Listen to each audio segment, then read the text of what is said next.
پشاور سے الیاس صاحب نے سوال کیا ہے کہ غائبانِ نماز جنازہ کا کیا حکم ہے، جائز ہے کہ نہیں، حدیث سے ثابت ہے کہ نہیں؟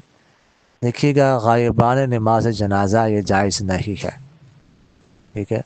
جنازے کے لیے پڑھنے کے لیے شرط یہ ہے کہ میت سامنے ہو، میت سامنے نہ ہو تو نماز جنازہ نہیں پڑھ سکتے۔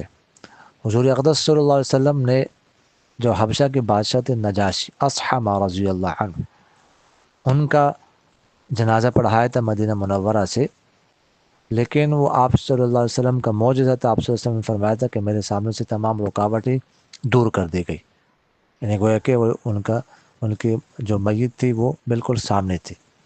تو وہ جو نماز جنازہ تھی وہ غائبانہ نہیں تھی بلکہ حاضرانہ تھی، وہ میت ان کے سامنے تھی اور آپ صلی اللہ علیہ وسلم کا معجزہ تھا۔